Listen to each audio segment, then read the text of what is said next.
नमस्कार। आकाशवाणी जयपुर अजमेर से प्रस्तुत हैं प्रादेशिक समाचार।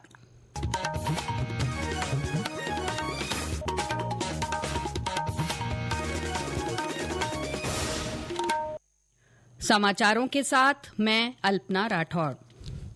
केंद्रीय वित्त मंत्री निर्मला सीतारमण ने कहा है कि केंद्र राज्यों में औद्योगिक प्रशिक्षण संस्थानों आईटीआई को एआई संचालित प्रशिक्षण केंद्रों में अपग्रेड करने के लिए पूरी वित्तीय सहायता प्रदान करेगा। आज नई दिल्ली में Indian foundation for quality management की वार्षिक संगोष्ठी को संबोधित करते हुए उन्होंने कहा कि आईटीआई उद्योग की बदलती जरूरतों को पूरा करने के लिए अपग्रेड किए जा रहे हैं। श्रीमती सीतारमण ने कहा कि पिछले 2-3 वार्षिक बजट में सरकार ने श्रम शक्ति को कुशल बनाने के लिए प्रावधान किए हैं। उन्होंने कहा कि सरकार यह भी सुनिश्चित कर रही है कि युवाओं को कुछ प्रोत्साहनों के साथ प्रशिक्षित किया जाए। वित्त मंत्री ने उद्योगों से कहा कि वे देश के युवाओं के कौशल को बढ़ाने के लिए सरकार के साथ मिलकर काम करें। प्रदेश में चलाए जा रहे सेवा पर्व अभियान के तहत आज भी कई गतिविधियां आयोजित की जा रही हैं। भारतीय जनता पार्टी और विभिन्न संगठनों की ओर से सार्वजनिक स्थलों, ऐतिहासिक तथा सांस्कृतिक महत्व की इमारतों और मंदिरों तथा सरकारी भवनों में साफ सफाई के कार्यक्रम आयोजित किए गए। उप मुख्यमंत्री दिया कुमारी ने जयपुर के जंतर मंतर सौर वेधशाला पर पार्टी कार्यकर्ताओं के साथ श्रमदान किया। पर्यटन विभाग की ओर से रखे गए आयोजन में प्रधानमंत्री नरेंद्र मोदी के स्वच्छ भारत मिशन और प्लास्टिक मुक्त भारत की पहल को जन जन तक पहुंचाने का संकल्प लिया गया। इस अवसर पर उप मुख्यमंत्री ने लोगों से स्वच्छता को अभियान न मानकर दैनिक जीवन का हिस्सा बनाने की अपील की।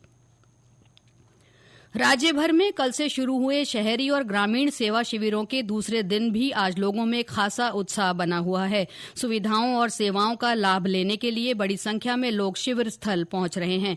हनुमानगढ़ जिले के टिब्बी की खारखेड़ा ग्राम पंचायत में आयोजित शिविर में राजस्व विभाग की टीम ने किसानों को नई तकनीक से जोड़ने के लिए शिविर के माध्यम से प्रेरित किया। राजस्व विभाग ने गिरदावरी ऐप का प्रशिक्षण दिया और उन्हें स्वयं अपनी फसल की गिरदावरी करना सिखाया। शिविर में 15 सर्वेयरों को ऐप से जोड़कर प्रशिक्षित किया गया। गौरतलब है कि 17 अक्टूबर तक चलने वाले इन शिविरों में लीज और अप्रूव्ड कॉलोनियों के पट्टों पर छूट, आपसी सहमति से जमीन तथा मार्ग विवाद निस्तारण, सफाई, रोड लाइट, पार्क मेंटेनेंस जैसी शिकायतों के समाधान के अलावा जन्म मृत्यु, विवाह पंजीकरण, फायर एनओसी, ट्रेड लाइसेंस, नामांतरण, हस्तांतरण जैसी सुविधाएं और कार्य भी प्राथमिकता से किए जा रहे हैं। इसके अलावा पीएम और सीएम स्वनिधि योजना तथा सामाजिक सुरक्षा योजनाओं सहित विभिन्न योजनाओं के लाभ भी दिए जा रहे हैं। लोकसभा अध्यक्ष ओम बिरला ने अपने संसदीय क्षेत्र कोटा में नमो खिलौना बैंक की शुरुआत की। इस बैंक में जिले के सामर्थ्यवान स्कूली बच्चों द्वारा जरूरतमंदों के लिए हजारों खिलौने दान किए गए हैं। टॉय बैंक का लोकार्पण बच्चों द्वारा ही करवाया गया। इस अवसर पर लोकसभा अध्यक्ष ने कहा कि बच्चों की इस पहल से समाज के सभी वर्गों को प्रेरणा मिलेगी।